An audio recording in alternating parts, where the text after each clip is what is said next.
प्रिय भक्तजनों, मैं डिवाइन कनेक्शन से अमित अग्रवाल आप सभी को सादर प्रणाम करता हूँ। श्री शिव महापुराण कथा ज्ञानामृत का आज का अध्याय आरंभ करते हुए आइए सर्वप्रथम वाणी को पवित्र कर लें। जय शंकर जय शंकर शंकर, जय शंकर कैलाशपति, जय गौरा गौरा, जय गौरा माँ पार्वती।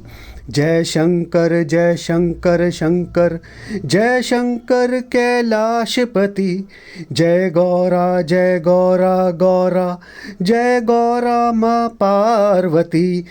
जय शंकर शंकर, जय शंकर कैलाशपति, जय गौरा गौरा, जय गौरा माँ पार्वती। हर हर महादेव, हर हर महादेव, हर हर महादेव। तो भक्तजनों, कल हमने जिस विषय पे चर्चा की थी वो चंचुला किस प्रकार अपने बिंदु पति सहित शिव कथा श्रवण से मुक्ति पा रही है, उसी कथा को हम आगे बढ़ाते हैं। देव योग से एक दिन तीर्थ यात्रियों के साथ में गोकर्ण क्षेत्र में पहुंची। मानो प्रारब्ध का कोई पुण्य उदय हो गया हो या फिर शिव कृपा अचानक हो गई हो।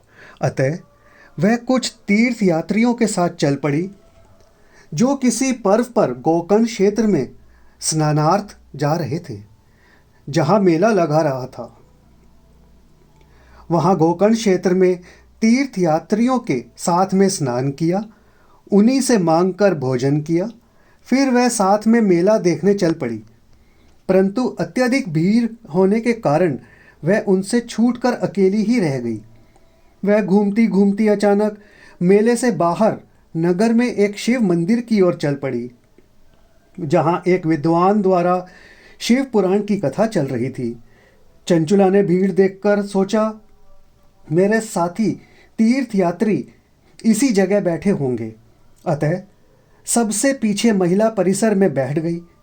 इस समय कथा प्रसंगवश विद्वान संत द्वारा नारी धर्म उपदेश चल रहा था।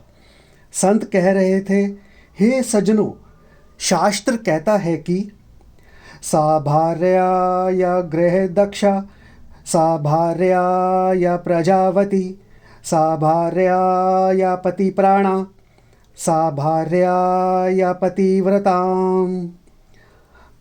अर्थात जो नारी घर के काम में चतुर हो, पुत्रवती हो, पति की प्रिय हो, पतिव्रता हो, वह धर्म पत्नी कहलाने योग्य है। पतिर्हि देवो नारीणाम, पतिर्बंधु पतिर्गति, पत्या सम गतिर्नास्ति देवतम व यथा पति। पति ही स्त्रियों का देवता है, पति ही परम बंधु मित्र है, क्योंकि पति द्वारा ही नारी को गति प्राप्त होती है। अतः पति समान नारी का कोई नहीं है। ना दाने शुद्ध्यते नारी, नोपवास शतेरपि, ना तीर्थ सेव्या तद्भुत भूर्तः पादोद कैर्यथा। दान, व्रत, तीर्थ सेवन से भी नारी इतनी शुद्ध नहीं होती जितनी पति के चरणादिक पीने या स्नान से शुद्ध होती है। नास्ति यज्ञ स्त्रिय कश्चिन व्रतम नोपवासकम, या ही भर्तुश्च शुश्रा तय स्वर्ग जयत यस्यो।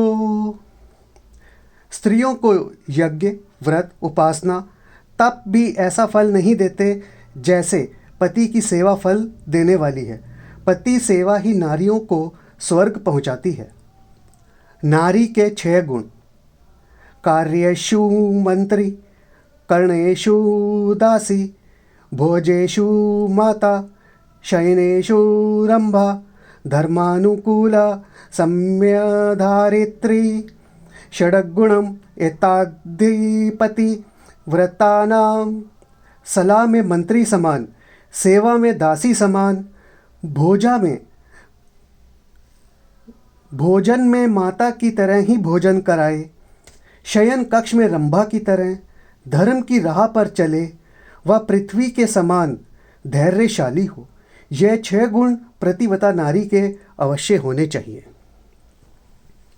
नारियों के रूप: जगपति व्रता चारि विधि अहई, वेद पुराण संत सब कहई, उत्तम के अस बस मन माहिम, सपने हुम आन पुरुष जग नाहिम, मध्यम पर पति देखिम कैसेम, भ्राता पिता पुत्र निज जैसे, धर्म विचारे समुझी कुल रहई, सो कृष्टित ये श्रुति असी कहई, बिनु अवसर भय तम रह जोई, जाने हु अदम नारी जग सोई, पति बंचक पर पति रति करई, रौरव नरक कल्प सत परई, छन सुख लागी जन सम्मत कोटि, दुख न समुझे कि समको खोटी, पति प्रतिकूल जन्म जहाँ जाई, विधवा होए पाई तरुणाई। इस प्रकार उद्देश्य सुनकर चंचुला ने अपने जीवन की ओर दृष्टि दौड़ाई तो ज्ञान हुआ कि इतना अमूल्य जीवन मुझे ईश्वर ने दिया था। मैंने इस जीवन को मात्र पेट भरने हेतु नरक में डाल दिया। मुझे तो दिन रात जिस जीवन को ईश्वर चरणों में लगाना चाहिए था उसे पाप कर्मों में लगा डाला।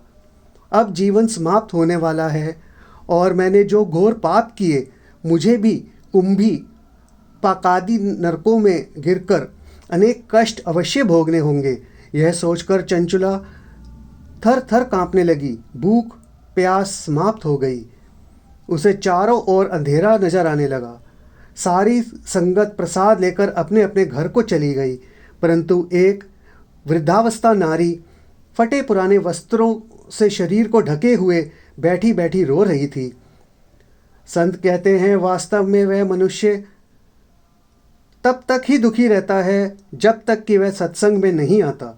बिना सत्संग के इस जीवन में अंधकार ही अंधकार है, क्योंकि बिना सत्संग अज्ञान रूपी अंधकार नहीं मिटता है और अंधकार में सदैव ही भ्रम रहता है। गीता कहती है धूमेना प्रियते वह्निर्दर यथा दर्शो मलेन च यथोल्बेनावृतो गर्भस्तथा तेनेदमावृतम। अर्थात धुएं से अग्नि, धूल से दर्पण ढका है, वैसे काम से ज्ञान। इसी प्रकार एक हम आपको उदाहरण देते हैं। अंधेरे में एक व्यक्ति घर में घुसा तो उसे घर के दरवाजे पर सांप लटका हुआ दिखलाई दिया। उसने शोर मचाया, सांप सांप सांप सांप। सभी लोग डंडा लाठी लेकर इकट्ठे हो गए, लगे मारने अंधेरे में ही उस सांप को। लाठियां डंडे टूट गए, सभी थक गए, परंतु सांप टस से मस नहीं हुआ। तभी एक संत ने पूछा, क्यों, क्या बात है, आप लोग क्यों थक कर बैठे हो? तभी मकान मालिक ने बताया, महाराज ये कैसा सांप है जो टस से मस नहीं हुआ। संत ने कहा, जरा प्रकाश तो करो, तभी तो सांप का असली रूप नजर आएगा। प्रकाश किया गया तो सभी हंस रहे थे, क्योंकि वह सांप नहीं रस्सी थी।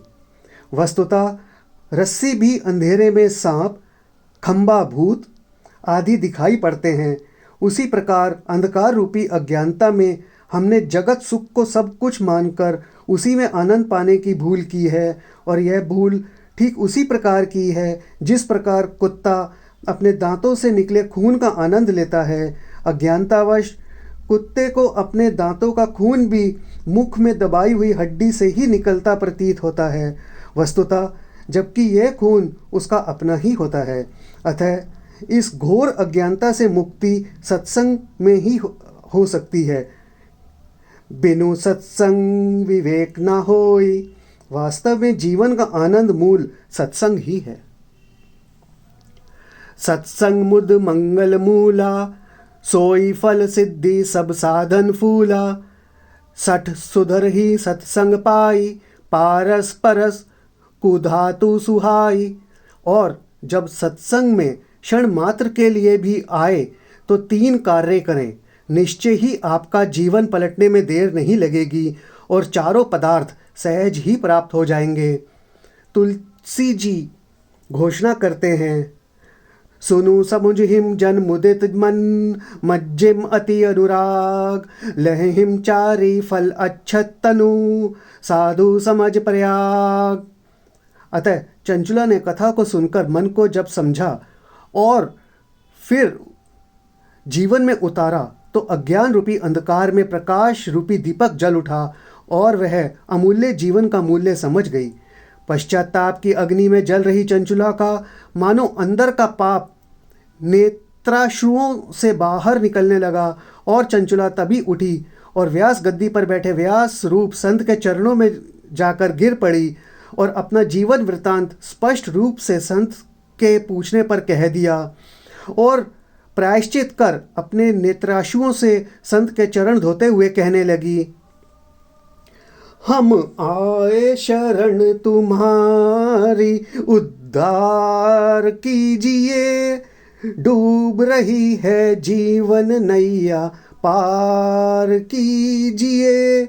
बालापन मैंने खेला गवायो, यौवन भी मस्ती में लुटायो, अब रह गया थोड़ा जीवन, इसे पार कीजिए। डूब रही है जीवन नैया, पार कीजिए। हम आए शरण तुम्हारी, उद्धार कीजिए, डूब रही है जीवन नैया, पार कीजिए। जिनके लिए मैंने पाप कमाया, उनसे ही मैंने धोखा है खाया, अब दास शरण तिहारे, हम तार दीजिए। डूब रही है जीवन नैया, पार कीजिए। सत्संग का फल आज है पाया, जगा ज्ञान दीप अज्ञान भगाया, जैसे भी मुक्ति होवे हमें राह दीजिए। डूब रही है जीवन नैया, पार कीजिए। हम आए शरण तुम्हारी, उद्धार कीजिए। डूब रही है जीवन नैया, पार कीजिए। इस प्रकार गुरु के चरणों में पूर्ण समर्पण से रो रो कर निवेदन करती हुई सारी घटना सुना डाली। संत हृदय नवनीत समाना। संत जरा सी दुख की तपन से पिघल जाता है, फिर स्वभावतः परोपकारी जीवन होने के कारण वे उस अबला के दुख को कैसे सहन करते। संत ने अपने पास में धैर्य देकर बिठाया और बोले, हे देवी, संसार में पाप का पुतला यह शरीर है। पाप करना कोई बड़ी बात नहीं, परंतु उसे स्वीकार न कर पाप को छुपाना ही मनुष्य का घोर अपराध है। जो शास्त्र अनुसार घोर नरक यातनाएं भोगकर नाना प्रकार की योनियों में जीव भटकता रहता है, परंतु पश्चातापः पाप कृताम पापानां निष्कृति परा, सर्वेषां वर्णितं सद्दिं सर्वपाप विशोधनम, पश्चातानेव शुद्धि प्रायश्चितं करोति स, यथोपदिष्टं सदिह्रि सर्वपाप विशोधनम। अर्थात पश्चाताप ही पाप करने वाले पापियों के लिए सबसे बड़ा प्रायश्चित है। अतः सत्पुरुषों ने सबके लिए पश्चाताप को ही समस्त पापों का शोधक बताया है। अतः हे देवी, तुम्हें अब वह उपाय बतला रहा हूँ। मैं यहाँ नित्य प्रति 11 दिन तक शिव महापुराण की कथा कर रहा हूँ और शिव पुराण सभी पापों की निवृत्ति करने में पाप तारिणी गंगा के समान है, जिसका एक एक शब्द महामंत्र है। इस ग्रंथ में 24,000 श्लोक हैं जो महातापों के लिए औषधि है और 24,000 जन्मों के पाप ताप संतापों से मुक्ति प्रदान करते हैं। संतों ने इस ग्रंथ के बारे में कहा है, शिव पुराण शिव ही की कथा है भारती, पापियों को पाप से है तारती। अतः नित्य तुम नियमानुसार कथा श्रवण करो। इन अंतिम जीवन क्षणों को शिव चरणों में समर्पित कर प्रेम पर्वक कानों से कथा श्रवण करो। मुख से शिव नाम कीर्तन व उनके पंचाक्षर मंत्र का जाप करो व हाथों से तालियां बजाकर हर हर महादेव कहकर समर्पण मुद्रा शिव को दिखलाओ। नेत्रों से शिव का ध्यान करो। इस विधान से शिव पुराण कथा श्रवण करने मात्र से अवश्य शिव कृपा से तुम्हारा कल्याण होगा।